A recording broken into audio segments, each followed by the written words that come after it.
Yung sa mga sinasabihan nila saan pupunta na sekta o grupo, huwag po kayong matakot. Kami, nung pagkatapos namin na umexit, syempre, nakinig kami sa iba't ibang mga mangangaral. Kasi hindi pwede. Syempre, naniniwala naman ako na mapalad ang bumabasa at nakikinig. Syempre, may bumabasa, may nakikinig. Kaya Opo. nakinig kami ng nakinig. At ngayon, may natagpuan kami na isang mangangaral. Pagkatapos ng pagkakatipon, may Q&A. Magtanong ka na. Unlimited yung tanong. Biblia ang sumasagot. 33 years siyang manggagawa sa MCGI. Kaya mayroon po tayong pupuntahan. Kaya hindi nila pwede tayong takutin kung saan tayo pupunta. May pupuntahan tayo at yun ay ang Panginoong Jesus. Sila, mga obispo, na para tayo ay tignan. Kasi sinabi sa unang Timoteo, kung ninanais ng sino man na maging obispo, mabuting gawa ang iyong ninanasa. Ayun, binibigyan po tayo ng go signal ng Biblia na maging obispo. Yung obispo, bishop, tagatingin. Ayan, marami pong tagatingin sa ating paligid. Huwag po tayong matakot. Ayun lang po, sis. Yung tungkol sa jacket, napakamahal. Lahat ng produkto ng MCGI, napakamamahal. Yan po ang nirereklamo ng mga kapatid. Alam mo, Brad, yung kapatid na mahirap, gustong magkaroon ng souvenir. Paano magkakaroon ng souvenir? Mula pagkain, lahat daw mahal. Talagang pamemera na pinapatakbo. Wala ng pag-ibig, wala ng awa.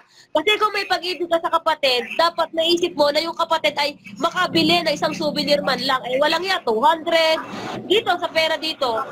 Kung talaga namang susuriin natin Syempre habang nasa loob ka, syempre galing tayo sa loob. May pananampalataya tayo. Lahat ng sabihin nila, lahat ng gawin natin, lahat sa pananampalataya, sang-ayon ako diyan. Pero pag nasa labas ka na, diyan mo lang marirealize na bakit ang ospital ay unang ipinatayo, pero ngayon hindi matapos. Tapos mapapansin mo, teka, bakit natapos kagad itong business na to, itong business na to, ang hospital hindi. Mapapansin mo lang yan pag nasa labas ka na. Sabi ko, yung hospital yun ang pinakamahalaga Kasi nga, Brad, ang inuna nga nila ay yung negosyo nila. Negosyo nila ay ang ospital, pang-akyat pera lang yan. Kasi dapat matagal na yan tapos.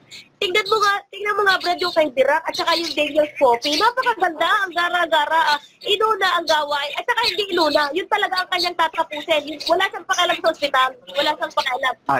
Ito, madagdag ako. Ibahin natin yung topic. Yung taga Napoli. Nanghingi ng dugo. Hintay ko sila mag-video ng kanila. Sasabihin ko lang yun nangyari sa kanila. Totoo naman to Dahil na meron kaming group chat Humingi ng dugo. Hindi binigyan. Natisod. Di na umaten. Sabi, ba't ganun? Ay, pero Pagka sa labas, bibigay mo ng mga patrol, ng mga ambulansya. Siyempre, Pero pag sa kapatid, tricycle? Siyempre, Brad. Uunahin talaga ang mga pulis. Siyempre, uunahin. Ang tawag dyan, Brad, paimbabaw. Paimbabaw ang tawag dyan. Sabagay, kita naman natin yung kung paano sila tumarbaho. Oo, lahat na lang nakakamera. Kaya nga, Brad, may utos sa Biblia. Oy, mga miyembro ni Daniel Lason, worker na DS, mga tatangat-tangang bobo. Alam mo, may utos sa Biblia. Kayo ang inutusan, bayan ng Diyos. Subukin nyo ang espiritu ko sa Diyos. Susubukin nyo yan, mga miyembro. Hindi ang susubukin yan ay ang mga pulis. Kasi ang mga pulis nga, wala nga yung alam. Pati ang mga tagalabas, wala yung alam. Ang alam nila, si Daniel Lason, mabait, nagpapakain, nagpapalibre. Ang tawag dyan, mga kapatid, paimbabaw. Pero alam mo, nakalagay sa Biblia. Anong nakalagay sa Biblia? Uunahin mo ang kasambayan mo sa pananampalataya. Ayun yan. Hindi mo unahin yung mga pulis. Ito sis, papasok pa kasi ako sa trabaho, pero bago ako pumasok, may ikukwento ako. Nung bago kaming anib, ang ginagawa namin, nagluluto kami, siguro naabutan nyo yung mga video na yun. Nagbibigay kami dito sa mga pulubid sa ilalim ng tulay. Opo. Nag-feeding kami dito, nagbibigay kami ng mga grocery. Hanggang dumating sa punto, habang tumatagal kami sa loob ng iglesia, kinausap kami ng worker, sabi, baka daw yung pagpapasikat lang namin, ginagamit lang daw namin ng MCJ, sabi ko, ginagamit. Hanggang sa dumating sa punto, sabi nila, ibigay na lang daw, para daw yung amin daw mabuting gawa, ay maging kasangkap. Napatigil kami. Pero nung araw na yun, may duda na kami, bakit kami pinatigil? Tuwing makakita kami ng pulubi, hindi namin nabibigyan, guilty kami. Yun pala yun. Tapos dumating sa punto na to, na pagtagni-tagni namin, na marami pala na mga ibinawal sa amin na mabubuting gawa na itinatago naman namin dahil yun nga natutunan natin sa Mateo 6:2 Opo, na kung gagawa ka ng mabuti, itago mo. Oo. O sa kanila lumiwanag. Sabi ko parang ang Panginoong Hesus nagpagaling, itinago. Kaya lang naman nabalita dahil sinabi nung pinagaling niya, nakakakita na ako. Kasi pinagaling ako ng taong yun. Opo. Yun Alam nyo, itinago dito hindi kasi nga po, Brad, kaya nga pinapakita yan. Kaya nga pinapakita yan ni Daniel Rason. Alam nyo kung bakit pinapakita. Para mapakita na sa tao na may ginagawa siya, na naglalabas siya ng pera. Para yung pamimera niya na collection abroad, dire-diretso. Yung abulo yan online, dire-diretso. Yung mga patarget. Para dire-diretso, Brad. Pinapakita niyo na talaga yan sa camera para maisip ng tao na, ay, marami naman itong nililibre. Okay lang tayo magbigay ng patarget. Ayan po ang nakikita ko dyan. Yung sa mga sinasabihan nila saan pupunta na sekta o grupo, huwag po kayong matakot. Kami nung pagkatapos namin na umexit, syempre nakinig kami sa iba't ibang mga mangangaral kasi hindi pwede. Syempre naniniwala naman ako na mapalad ang bumabasa at nakikinig. Syempre may bumabasa, may nakikinig. Kaya nakinig kami ng nakinig. At ngayon may natagpuan kami na isang mangangaral. Pagkatapos ng pagkakatipon, may Q&A. Magtanong ka na. Unlimited yung tanong. Biblia ang sumasagot. 33 years siyang manggagawa sa MCGI. Kaya meron po tayong pupuntahan. Kaya hindi nila pwede tayong takutin kung saan tayo pupunta.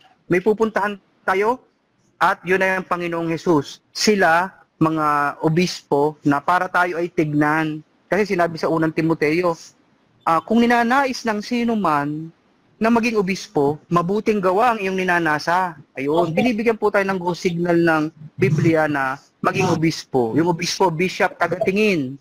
Ayan, marami pong tagatingin sa ating paligid. Huwag po tayong matakot. Ayun lang po, sis. At saka ito, mga kapatid hindi nakakahalata yung ibibigay doon sa MCGI yung pera. Ngayon, ang gagawin, sa daming pera ng dirigaluhan ng sasakyan yung pulis. Kanina ang parangal kay Daniel Rason. Siya lagi sinasabitan ng medalya. Siya lagi ang nagagala sa naglalakad.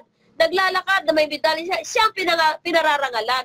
Kaya nga, mga kapatid, tama yung nag-chat sa akin kapatid. Ngayon, natulong din siya ng palihim. Ngayon, inawat daw siya ng worker. Ang sabi ng worker, sis, maganda yung itutulong nyo. Bigyan nyo lang dito sa lokal para alam yung tutulungan. Kasi baka daw maabuso daw siya nung tinutulungan niya. Ngayon, na-realize ngayon ng kapatid, na kaya pala ganun, yung palang lokal ang magiging mapang-abuso. Lahat daw ay hiningi na. Lahat hiningi na. May nagkwento pa nga sa akin projector, aircon, 30,000, nagbigay ng 20, 10. Hindi naman nakakalata yung worker, hindi naman mayaman yung kapatid. Kaya sabi ng mga kapatid, abuso na huyang mga yan sa pamimera, abuso na. Nagpapanggap na mabuti at natulong. Pera nga po yan ng miyembro, kapatid na Conrado Ramos, ayan ay pera nga ng miyembro. Walang binababang pera dyan ang puno. Maniwala kayo, wala. Lahat ay hinihingi. Lahat ay hinihingi talaga dyan Lahat ng pamemera, aircon, 7 million pag-aambagan. Tanong, ba't binibigyan mo yung pulis ng sasakyan? Ba't hindi mo unahin yung gawain ng Diyos? Yan ang mahirap sa kanya Pahanga siya, pahanga.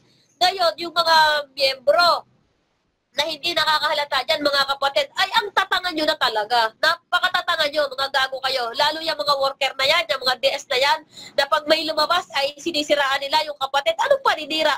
Makinig ka dito sa live ko, hindi ako paninira. Sinasabi ko, puno mo, kalunyero, kalunyera. Hindi nyo naman matutulan. Mga tarantadong ito, nakakabwisit.